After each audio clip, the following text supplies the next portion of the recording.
All right, so not the game I think we were all hoping to see yesterday after the Seahawks ended up losing 17-9. But I have some thoughts on the game, and I'm not going to overreact or anything. I'm not. Uh, Obviously, I understand that it's week one, and there's a lot of overreacting this week. There's people saying that the Texans are done because the Jaguars beat them. There are people that are saying that Tom Brady is done for because he didn't have the greatest game against the Chiefs, even though the Chiefs' defense just really played lights out. And I think the Chiefs should be commended for that. There's just a lot of overreaction going this week, and as usual on week one. I mean, only one team can. I mean, unless there's a tie, only one team's going to win, and obviously the other team has to lose. And just because a team starts off 1-0 doesn't necessarily mean they're going to be great, and just because a team starts off 0-1 doesn't necessarily mean that they're going to be bad in the season. In 2012, the Seahawks started off 0-1, finished up 11-5. So let's talk about this game. There's some I think the biggest frustrating thing is just missed opportunities. To me, the biggest BS all day, and even I've heard Packers fans even agree with this, is Jeremy Lane should not have been ejected, and if there should have been a flag thrown at all, it should have been on the Packers player. And if you wanted to throw two, one on the Seahawks and one on the Packers to offset, then fine. But the Seahawks weren't even able to capitalize on that because this interception still stood. It's just the pick six didn't stand. So, I mean, you intercepted Aaron Rodgers, and you got to make opportunities off that. And it was frustrating at halftime because even though the Seahawks had the lead at halftime, 3-0, surprise, a field goal. I thought, in the first quarter they're probably going to score a field goal, but they'll probably get a touchdown in the second. No, in the whole first half they got a field goal. It's like, oh my God, it's like they need a. And I was like, but you know what? In the second half they'll come out better. And at one point it was a 1 point game. It was 7-6 at one point, and then when the Packers scored that other touchdown, I was like, okay, it's really time to do something. And when the Seahawks didn't do it, and they punted the ball back, and I think there was like 7 minutes left.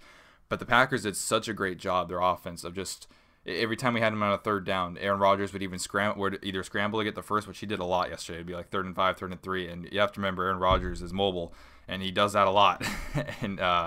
And he would scramble and get the first down, keep the drive going. They just kind of winded the clock down, and they've scored another field goal. And then when we got the ball back, we got that another field goal to make it 17-9. So basically, it was like, okay, we got to hope to get a touchdown on a 2-point if we ever get the ball back. But the Packers made sure the Seahawks didn't ever get the ball back. They just marched downfield and ran the clock out. I think they got the ball back at 3 minutes, and Seattle still had all 3 of its timeouts left at that point. So it was possible to stop them, and I think we did have them at a 3rd down at one point. And we let them convert. So just missed opportunities. The thing is, the offensive line, I was really optimistic going into this game about the offensive line. I was like, the offensive line, I liked what I saw in the preseason, and granted, I know it's just preseason.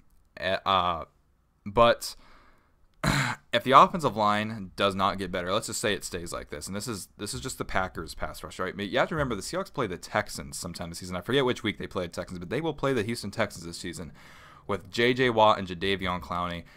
And if they don't fix this or get it right, Russell Wilson might legitimately get murdered. He might die. I'm not even lying right now. Like, in all honesty, like, if it's not better by the time that game comes, and in the first quarter, Russell Wilson's just under duress the whole time, put the backup. I totally forget our backup's name now, but put him in because I don't want Russell Wilson to do making top dollar to get injured.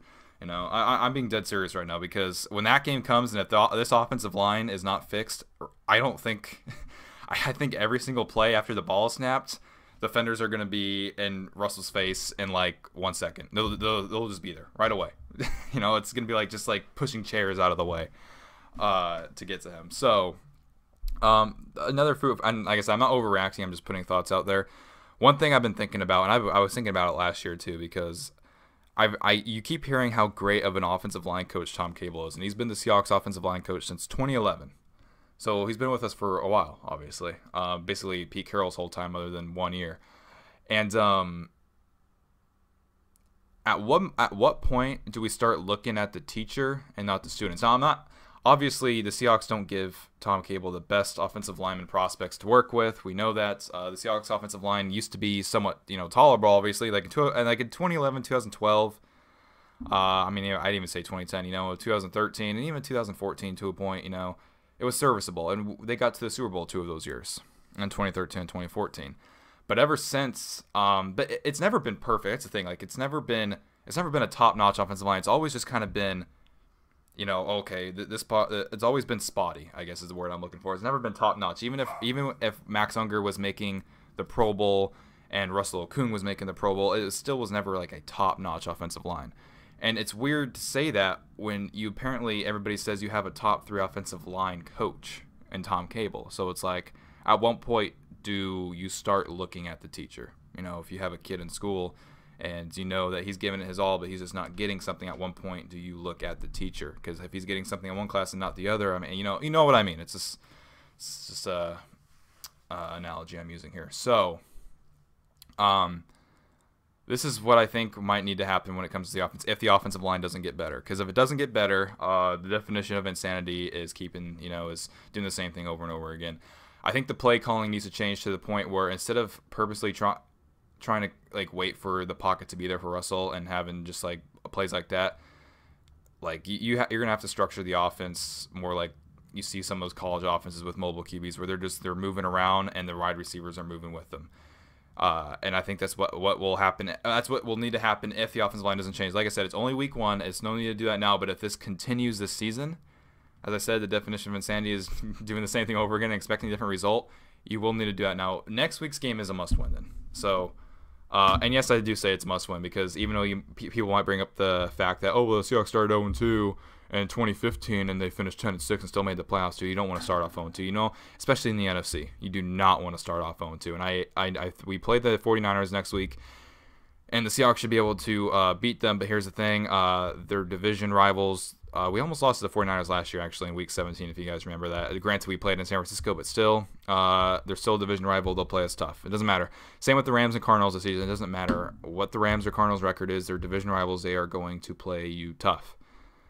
And that's just how it works. So next week's game is a must-win game. I even think that the week after, when they travel to Tennessee, is a must-win game as well. So they got to win these next ones. I think they should be able to win their next 3. Like I said, there's just certain things that's frustrating, and a lot of it is the offensive play calling. Like, I don't know. I know Pete Carroll has this major hard-on for Darrell Bevel, and I know Russell. I don't know if Russell Wilson really likes Darrell Bevel or not, but he's not gonna. Russell Wilson's not the type of dude to really start anything, so he's not gonna sit there and probably say his true thoughts. He's not like Richard Sherman or anything. But at some point, it's just like, what are these play calls that we're calling? This is what I was talking about in my preview video. It's like. And I didn't say the word in the video because I wasn't able to, for whatever reason, it just didn't come to hand. But it's playing too conservatively, and then just like, I don't know. I think maybe even a high tempo offense could work because I think Seattle could do it. I mean, maybe not the entire time, but just sometimes to catch the offense off guard. Because whenever you see Seattle running in a high tempo offense, it seems to work and it seems to catch the defense off guard, and the offensive line play seems to be better. So I mean, I don't know. It's just.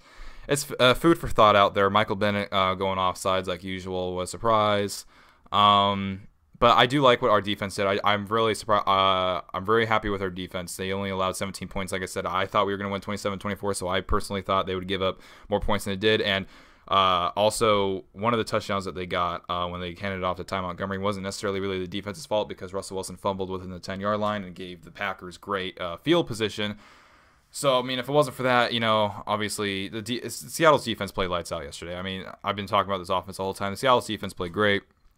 Not really any concerns there other than Michael Bennett just needs to stay his ass on the right side of the line. But, that's what happens. He's going to have a few of those a game and quite a bit of those a year. So, going forward, like I said, I think Seattle, and one last thing I'll say about the offensive line, if it doesn't get better, I think they need to start looking at the trade deadline and start either waiving a first or second round pick at some team with a really good, preferably on the left side of the line. Although both sides are just really screwed right now after watching yesterday's game. But it's only week 1. That's why I'm saying. I'm not saying do this right now. Don't overreact right now and just switch things up. But if this continues down the line, I think Seattle might need to trade for an offensive lineman. You can't expect to go very far in the playoffs yet, let alone make a Super Bowl, let alone win a Super Bowl with the offensive line that they have. Like, they say defense wins championships, which is true, but if your defense is doing a great job in holding the opposing team to 14 and 17 points, which is good, and you can't, score more than 9, or you can't score more than 2 touchdowns, and then you end up losing by a field goal. The defense did its job, and the offense didn't do its job. And if the offense isn't doing its job because the offensive line play is bad, then you need to address that problem. And so that's just my thoughts after the game. Like I said, there were things I liked, there were things I didn't like. It's week 1. There's no need to overreact. I know a lot of people are doing that, especially you should see some of the people with New England. People are like, oh my God, New England sucks. It's like, dude, I think it was in 2001, 2004, and 2004. Yeah, and 2014. All 3 years, all 3 of those years, New England went on to win the Super Bowl. And all 3 of those years, they also started off 0-1. So don't overreact. Like I said, every team's gonna have to start off 0-1, and some teams are half the league's gonna have to start off 0-1, the other half's gonna win and start off 1-0. It doesn't mean much. It would have been nice to win this game, but I think I had a lot of people predicted us to lose this game, and a lot of people had that in their thing. It's hard to win in Green Bay, but I think the worst part about it is the fact that we could have won if we just fix some things and clean some things up. But hopefully next week we do that. Next week's our home opener against the San Francisco 49ers. Should win that game. Anyway, let me know what you guys think down in the comment section below about this game. Are you guys as frustrated as I am? And I'm just gonna throw this out there too. It's been very frustrating in sports for me, like this past 2.5 weeks, because I'm a Los Angeles Dodgers fan. All right, and if any of you guys watch baseball, then you know that the Los Angeles Dodgers went from the best team in baseball, which technically, if you look at record-wise, they're still the best team in baseball, which is really crazy considering that they've lost, I think it's now 16 of their last 17 games, and they've lost 10 in a row. So that shows you how great they were, this whole season, the fact that they still have the best record in baseball and they're losing all these games. But it looks like the Dodgers are going to lose their way into the playoffs here, and I'm not sure if they're going to be able to do much. So between that and the Seahawks playing like they played yesterday, it's just been like, oh my God. I feel like I'm bad luck right now. Anyway, like I said, let me know what you guys think about the game in the comment section down below. I'd like to thank you all for watching the video, and go Hawks.